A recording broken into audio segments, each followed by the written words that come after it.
Viewers, welcome to my YouTube channel. 2023-24 মাধ্যমিক ABTA test paper. এখান থেকে ইংলিশের পেজের সলিউশন তো শেয়ার করছিলাম। আজকেও একটি পেজের সলিউশন নিয়ে হাজির হয়েছি তোমাদের জন্য। যদি নতুন হও, চ্যানেল সাবস্ক্রাইব করে পাশে থাকা বেল আইকন প্রেস করো আর ভিডিওগুলো একটু লাইক শেয়ার করো।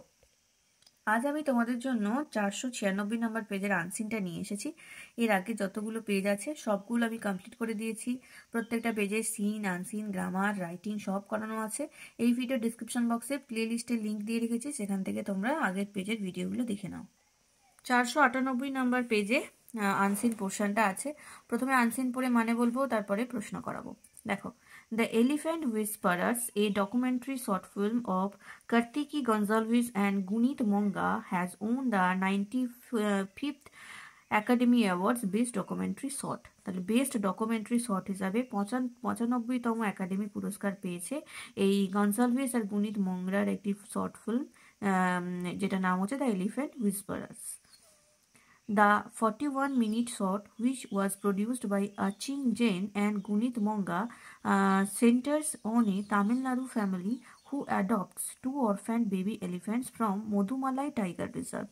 41 মিনিটের এই শর্ট ডকুমেন্টারিটা আচিন জেন আর গুনিত গুপ্তা প্রডিউস করেছিল। সেখানে দেখানো হয়েছে তামিলনাড়ুর একটি ফ্যামিলি দুটি বাচ্চা হাতিকে দত্তক নিয়েছিল। ওনার দুটি বাচ্চা হাতি তাদেরকে দত্তক নিয়েছিল মধুমালাই টাইগার রিজার্ভ থেকে। This India-themed short film was noteworthy since it serves as director Gonsalves' directing debut. এই যে ইন্ডিয়া থিমড বেস্ট যে শর্ট ফিল্ম, এটা খুবই উল্লেখযোগ্য, কারণ এই ফিল্ম দিয়েই ডিরেক্টর গনসালভিস তার ডিরেক্টিং ডেবিউ করে, বা ডিরেক্টিংয়ে শুরু হয় তার এই ফিল্ম দিয়ে। ডিরেকশন শুরু করেছিলেন, এটা তার debut. Burman and Bailey, an indigenous people, were given the charge of Raghu, an injured baby elephant separated from his herd. Burman and Bailey কে যারা হচ্ছে ওই জায়গাকার আদিবাসী, তাদেরকে দেওয়া হয় রঘুর চার্জ। রঘু হচ্ছে ওই বেবি এলিফ্যান্ট যে তার মা বাবা তার দল থেকে সেপারেট হয়ে গেছিল ইনজিওর্ড অবস্থায়। Gonsalves' focus remains on the bond that develops between Raghu and his caretaker, a solid theme of symbiosis between nature and man that is becoming scarcer by the day. Gonsalves focus করেছেন একটা ওই যে bond, বা তার মধ্যে যে একটা bond তৈরি হয়েছিল, সেই বন্ডের ওপর। কার মধ্যে? এই রঘু এবং তার কেয়ারটেকারের মধ্যে যে বন্ড তৈরি হয়েছিল সেটা, যেটা হচ্ছে এই যে ডকুমেন্টারি তার সলিড একটা থিম, যেখানে পারস্পরিক নির্ভরশীলতা দেখানো হয়েছে। নেচার এবং মানুষ, প্রকৃতি ও মানুষের যে পারস্পরিক নির্ভরশীলতা, যেটা বর্তমানে খুবই কমতে শুরু করেছিল, সেই বন্ড একটা তাদের মধ্যে যে বন্ড তৈরি হয়েছিল, সেই যে নির্ভরশীলতা, সেটাই দেখানো হয়েছে। কারণ সেই জন্য এই থিমটা খুব সুন্দর, solid. Adapted from an article published in the Hindu dated 13th March 2023, 2023-এর 13ই March এই আর্টিকেলটা হিন্দু পত্রিকায় প্রকাশিত হয়।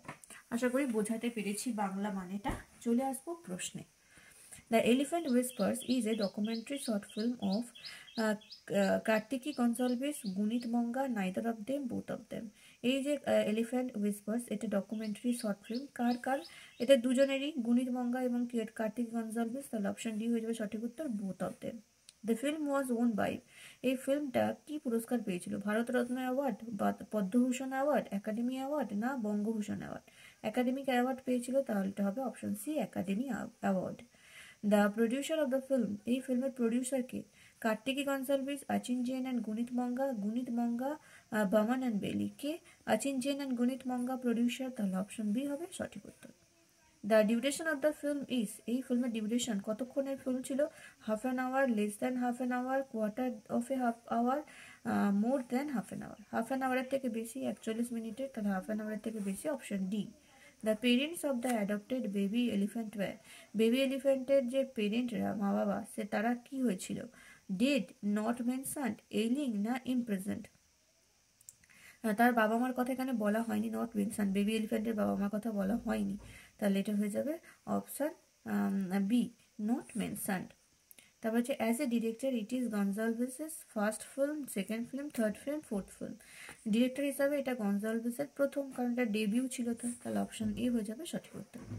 এবারে চলে আসবো ট্রু ফলসে। প্রথমে আছে Bomman and Bellie acted as the foster parents of the orphaned elephant. Bomman আর বেলি ফস্টার পেরেন্টস হিসেবে কাজ করেছিল ওই বেবি এলিফ্যান্টের, তাহলে এটা হবে ট্রু। সাপোর্টিং সেন্টেন্স লিখবে Bomman and Bellie and indigenous people were given the charge of Raghu and injured baby elephant separated from the herd. 2 নম্বরে আছে the movie is set in Mudumalai national park. Mudumalai national পার্কে মুভিটা হয়েছে, এটা হয়ে যাবে ফলস। সাপোর্টিং সেন্টেন্স হয়ে যাবে the 41-minute short which was produced by Achin Jain and Gunit Monga centers on Tamil Nadu family who adopts 2 orphan baby elephant from Mudumalai Tiger Reserve। তাহলে এখানে একটা তামিলনাড়ু ফ্যামিলির ওপর সিনেমাটা হয়েছে, যেখানে যারা একটা হাতিকে মধুমালাই টাইগার রিজার্ভ থেকে দত্তক নিয়েছিল। 3 নম্বর the caretaker stole the baby elephant from the herd. Caretaker ওই বেবি এলিফ্যান্টটাকে তার দল থেকে চুরি করে নিয়েছিল, এটাও হয়ে যাবে ফলস। সাপোর্টিং সেন্টেন্সে এই লাইনটাই লিখবে Bomman and Bellie and indigenous people who are giving the charge of Raghu and injured baby elephant separated from the heart. তাদেরকে চার্জ দেওয়া হয়েছিল বেবি এলিফ্যান্টটাকে, তারা চুরি করেনি।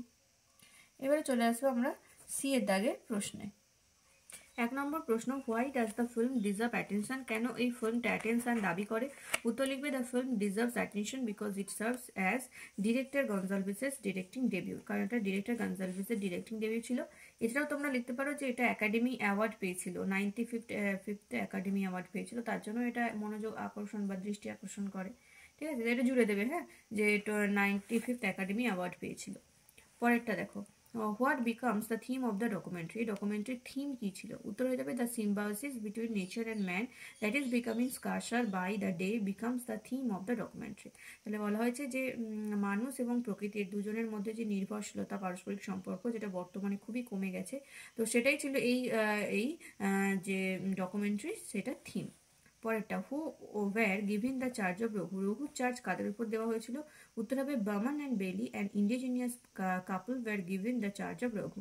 বামন বেলি যারা ওই এলাকার বাসিন্দা, তাদের উপরই রঘুর চার্জ বা রঘুর দায়িত্ব দেওয়া হয়েছিল। 4 নম্বর what according to Gonsalves is becoming rare nowadays. বর্তমানে কি রেয়ার হয়ে যাচ্ছে, দুর্লভ হয়ে যাচ্ছে কি গনজালভিসের মতে? উত্তর হয়ে যাবে according to Gonsalves the symbiosis between nature and man is becoming rare nowadays. বর্তমানে মানুষ এবং প্রকৃতি দুজনের মধ্যে যে পারস্পরিক নির্ভরশীলতা, সেটাই কিন্তু রেয়ার হয়ে যাচ্ছে, এটাই গনজালভিস বলেছেন। এবারে চলে আসবো 6 দাগের গ্রামার সেকশনের প্রশ্নে। এটা গ্রামার সেকশনে থাকলেও আনসারের অংশ, তাই আনসারের ভিডিওর সাথেই করাচ্ছি। তোমরা এই কথা শুনে শুনে বারবার শুনে হয়তো বিরক্ত হও, কিন্তু কি করবো, যারা নতুন তাদের জন্য বলতেই হয়। তো এখানে যে ফ্রেজগুলো আছে সেগুলোর যে যা মানে, সেই একই মানের কিছু ওয়ার্ড আনসারের মধ্যে আছে, যেটা তোমাদের খুঁজে লিখতে হবে। 1 নম্বরে আছে child whose parents are dead. একটি বাচ্চা যার বাবা মা মারা গেছে তাকে বলা হয় অরফ্যান্ড। তারপরে হচ্ছে a person's first appearance in a particular role. প্রথম অ্যাপিয়ারেন্স একটা পার্টিকুলার রোলে, সেটাকে বলা হয় ডেবিউ। তারপরে হচ্ছে নেটিভ, যেটা হবে বলছে আদিবাসী, যাদের বলে ইন্ডিজিনিয়াস।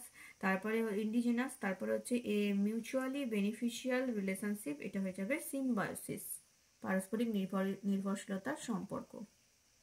আচ্ছা, একটু কারেকশন করে নাও। এই যে এখানে 5 দাগের যে প্রশ্নটা ছিল, 5 নম্বর যে multiple choice, the parents of the adopted baby elephant were dead, not mentioned, ailing and imprisoned. এখানে কিন্তু ডেড হবে, হ্যাঁ, নট মেনশনড নয় এখানে, কারণ অরফ্যান ছিল বেবি শিশুটা, বেবি এলিফ্যান্টটা, তাই তার বাবা মা নিশ্চয়ই মারা গেছে, তাহলে অপশন এ হবে সঠিক উত্তর, এখানে ডেড। ঠিক আছে, 496 নম্বর পেজের আনসারটা কমপ্লিট করলাম। নেক্সট ভিডিওতে এই পেজের গ্রামার নিয়ে চলে আসবো। তোমরা এইভাবেই চ্যানেলটা ফলো করো, আর যদি নতুন হও সাবস্ক্রাইব করে বেল আইকন প্রেস করে রাখো। ভিডিওগুলো ভালো লাগলে লাইক শেয়ার করো। Thank you.